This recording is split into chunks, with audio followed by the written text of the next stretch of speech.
James Robertson is our next speaker, and we're very delighted to have him. He's a strong ally and friend of the Greater Houston Partnership. He's a co-chair of our business development program at the partnership, and also managing broker for Workspace Commercial Real Estate. And I know it's important that we have the conversation about how our businesses keep working at this time and what they need to do to fill those sales funnels. And James has that information for you today. Thanks, James.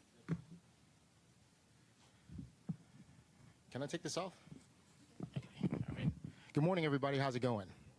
Good, good. I am so stoked to see you guys here. It's a great turnout. I want to get a quick show of hands. How many people are here that have businesses that were affected by Harvey?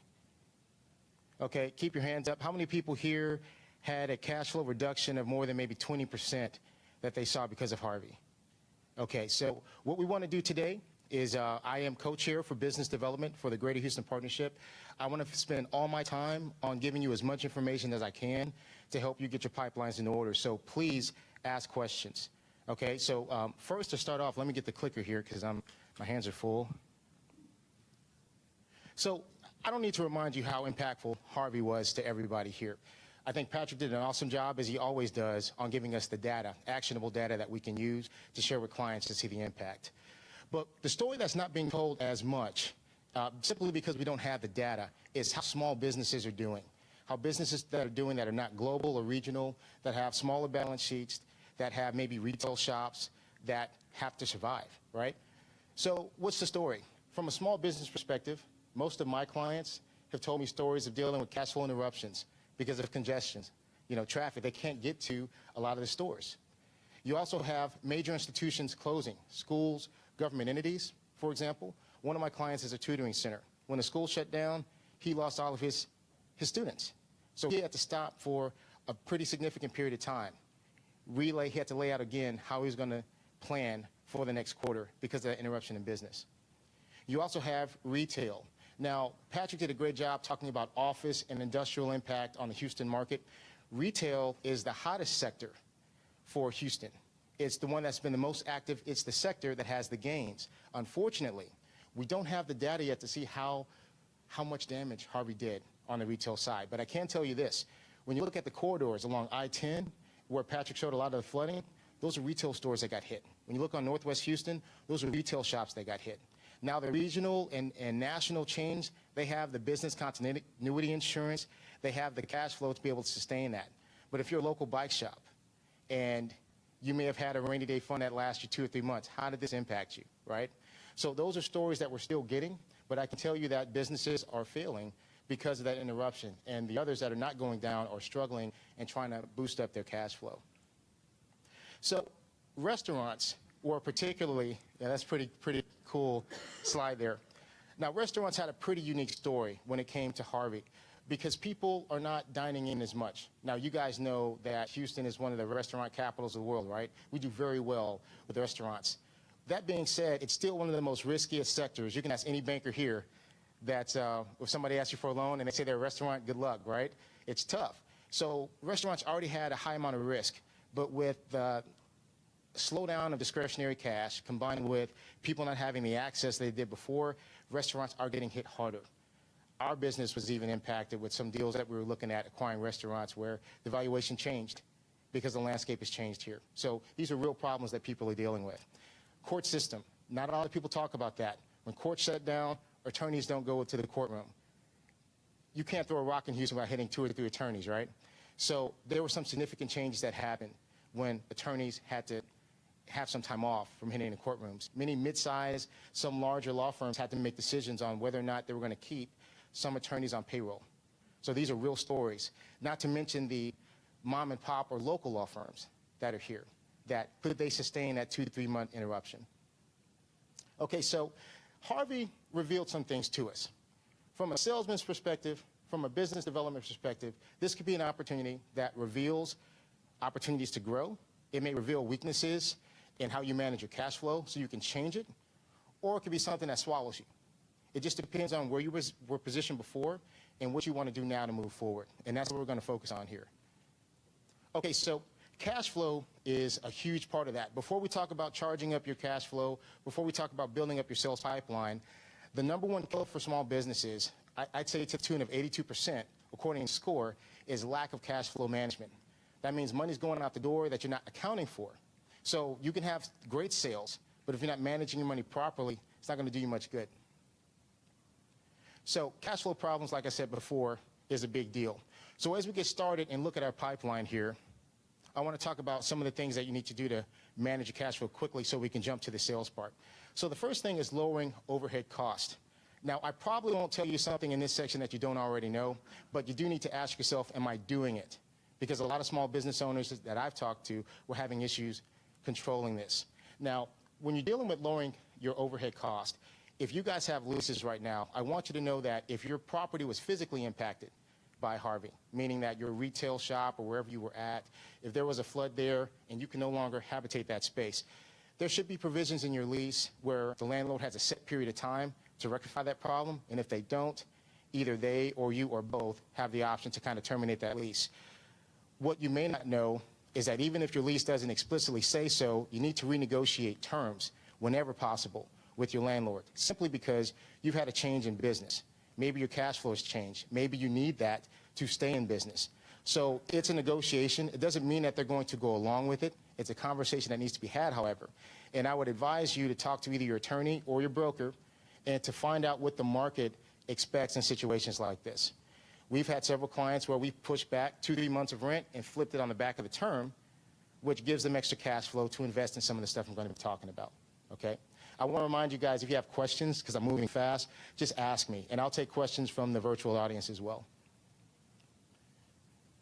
So while we're trying to lower overhead, we also want to push back vendor payments. That's a big deal, self-explanatory. Bigger vendors like AT&T, some of the banks, they were allowing you 2-3 months deferment, right, on payments. So you want to call people that you owe if you need to, if you have a cash flow interruption, and push back that timeline so you can use that cash for sales and marketing efforts. This is just a quick example of one of my clients. It was a photo shop off of I-10 that had, they did a lot of business with students. And when the school shut down, they lost all that business like overnight. So they had pretty significant issues paying rent. Their rent was pretty significant. So we shared some advice on how they should talk to the landlord in order to get an abatement period, which is basically just kind of a timeout so that they can get their affairs in order and catch things up. I'm not going to go ahead and read that to you for the sake of time. Now, while you're getting payments pushed back, something you need to do that not a lot of people think about is to make sure that people that owe you money are paying you quickly. Okay, that's critical. Businesses die on the vine because they're not aggressive about managing their receivables. So this is a time to call your past clients. This is a time to call people that you may not have been in contact with as frequently. Hey, how's it going? How'd you do with Harvey? I want you to know I'm still here. My business is still active. And you know that product or service you bought from me, I still want that check. I need that check too, just like you need it. So you're pushing back people that you can. You're accelerating the receivables that you can get also. Okay, I'm clicking. All right, there you go. So securing access to credit is something else that's very important. Now, if you ask me my personal opinion, I believe that if your cash flow and your business is operating like it should and you know you can handle it, loans are great. It is possible to get a loan that you can't handle. For that reason, you need to take a look at how you're managing cash flow first. Now, something that any banker will tell you is that the best time to get a loan is when you don't need it, right? So take the time, if you're healthy enough to get one now, just for some of the ideas we're talking about later, go ahead and try to get access to that capital. We want to use it for sales and marketing, not to pay off bills, in my opinion, right? But get access to it when you can before you need it. Now, this is something that we don't talk about too much. When business gets tight and you're managing cash flow, you might have to let go of some deals you're working on too. There is such a thing as customers that are not a good fit for you. There is such a thing as customers that may be too big. If they're not profitable enough, if the margins aren't strong enough, you need to assess all of the deals on your pipeline to see if it makes sense for you to hold on to them. Same thing goes for employees, right? So I got my Mr. Millennial here. You know, he's listening to the podcast, trying to be a millionaire mogul while he's working for somebody. You know, so guys like this are great. They're innovative, smart. you know, there's a place that it fits, but if you're in a crunch, and you're trying to get your salespeople in line, he's got to get on board. He's got to get active with his sales metrics, and if he's not, you have to be okay with making some changes. Slow to hire, quick to fire, right? So another big point is your dashboard. I'm not sure if, as a salesperson or business owner, you should have one. I can talk to you guys offline to show you some great resources on how to build a dashboard, but in short, it's just a process where you can measure your sales activity. How many calls are you making? How many meetings are going on? How is your activity translating to revenue? Okay, that's critical for what we're about to talk about next. We have to be able to measure what you're doing. So, and last but not least, talk to your CPA. So he's Mr. CPA there. You need to talk to your CPA. If you don't have one, consult QuickBooks or whatever your financial software you use to just give a good once-over on where you may be leaking cash so you can stop that, okay? Control is paramount in this case. So now we're going to move on to the fun stuff. I wanted to get that out the way because that's housekeeping. So there's a new way that I hope that each and every one of you will look at sales. Harvey has shown us, for those of us that were impacted, that if your business had some significant problems, it just exacerbated that. It just showed you what was already beneath the surface. A 2-3 month cash flow interruption should not knock you over, but in Houston, the economy's so good, let's be honest. Sometimes we can kind of phone it in. We can just survive. I think what Harvey did was kind of give us a wake-up call, saying, are your systems in place? Now, when you look at the typical salesperson, I see them as hunter-gatherers, myself included. We go out there, we find our target, we take down game, and everyone eats for a week or two. All right, then you got to go back out there, and you got to do it again. And if you're a business owner, same thing. If you don't have strong systems, your business life is a series of hunting, capturing your product, capturing the game, and processing it so you and your family can survive.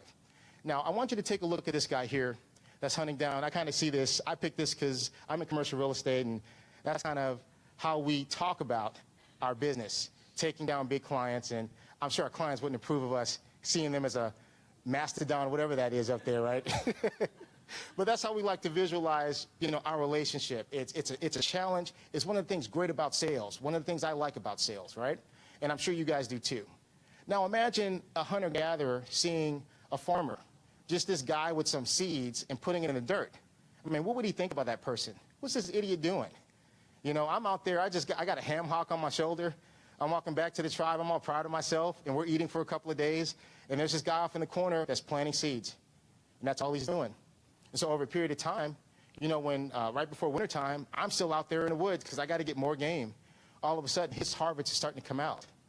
And before you know it, he's got a bountiful harvest there. He's got years worth of food in his silo, and I'm still out there years later, kind of tired, doing the same thing, okay? This is another silent killer of small businesses. We just get tired. Business owners get tired of the grind, of constantly having to go out there, and it seems like there's a never-ending cycle of getting ahead. I can't get ahead. I'm just getting enough to make it, right? Harvey, again, exacerbates that problem. So I want to talk about how to address that.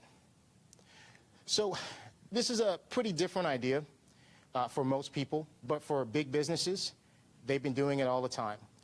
What I'm about to talk about is something that you've probably been a part of multiple times a day, and if it's done well, you don't even know it. How many of you here, by show of hands, know of a sales funnel? Okay, a lot of people. Okay. How many of you here have heard of funnel hacking before? Okay, not many. Essentially the same concept, right?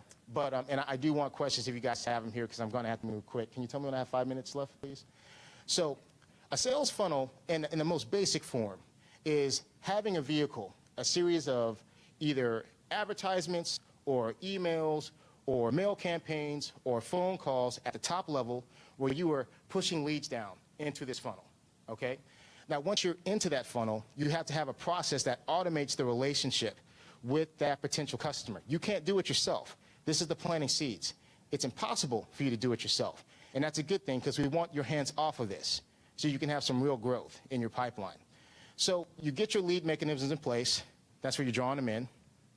You're going to use technology now. We have a great benefit for smaller businesses where a lot of advertising vehicles like Google AdWords, Facebook ads, YouTube, LinkedIn, they all have different ad platforms that have to be approached differently.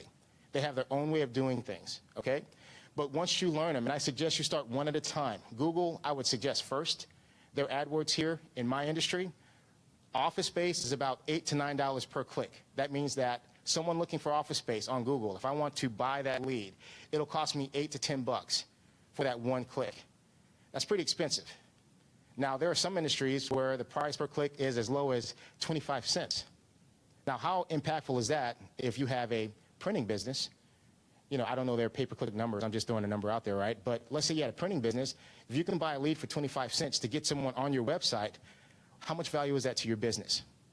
So that's the concept I want you to think of. It does take money. It does take funding to do it quickly. To do it organically takes too long, in my opinion.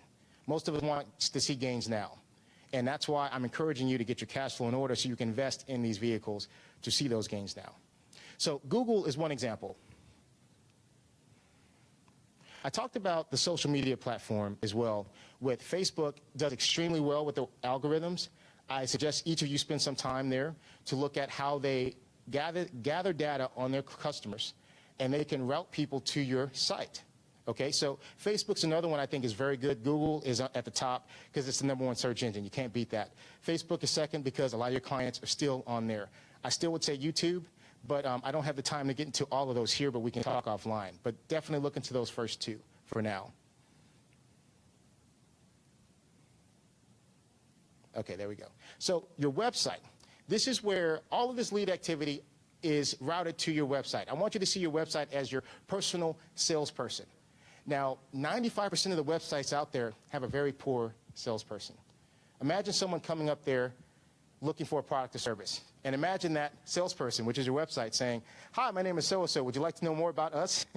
Would you like to know more about my CEO? Would you like to know more about my firm? I'm located on 290. Nobody wants to hear that. People want a personalized experience. They want to understand. They want you to know without them telling you almost what I want. They want the relationship to be automatic. And they really don't want too many people in their face, right? Not too pushy. A good website is going to be more intuitive. It's going to be very simple and direct. It's going to route people to an action, okay? Wow, my phone is ringing. That's embarrassing. Okay, let me get out of here. Okay, so as I was saying was, you know, you want their personal website to route them to an action. You want it to be automatic, and it's something that has to be intuitive, okay? And that's critical. Now, when I say that, it takes time to get to that position. It takes money to find good people. And I can tell you some of our members, like Joshua Poetic Systems, he has a great team that can help you guys line that up. You know, we have Carl, too. I don't see them here, so I'm not giving them shouts out yet. But there are members here that can help you with that process. Let me go back here. Now, this is a typical funnel, right? You got a home page here where you route people to the home page. They're able to browse your wares, so to speak. And at each different section of the funnel, you're tracking activity. How long are they on a website? What metrics do I have to gauge their interest? Based on your automation, how and when is it appropriate to follow up? Now, I'm speaking broadly here because there's a lot of different industries, and each one has to be tweaked according to that industry. So if you guys gave me an example, I can be more specific, but I'm trying to speak in abstract for now. So as you browse products and add to your cart here, you're able to guide them to a buying decision. Now, what's special about this process is when your process is automated through emails, through calls and mail, you're getting a relationship where you're preparing them for that moment they're ready to purchase. That's when you're able to step in. If your sales funnel is great, you may not even have to get involved at all. When you look at some of the major companies, they're not touching their customers. If you look at an experience with AT&T or T-Mobile or Best Buy, there's many times that Amazon is a great example. You know, they're involved, but from a distance to where it's almost intuitive. They're making it so easy that you're buying and they're just kind of managing the relationship. It's possible for you as a smaller business to do that with this technology. You just have to spend the time to learn how to get it done, and you need to go ahead and find people that can help you set that up for yourself. All right, so here's kind of an email funnel that we use something like this. We have subscribers that we have people opt in. We also call, and when we find clients that we think would be a fit, we ask them to be put on that list. We're a little bit more aggressive. We'll ask, can I put you on this email list as well?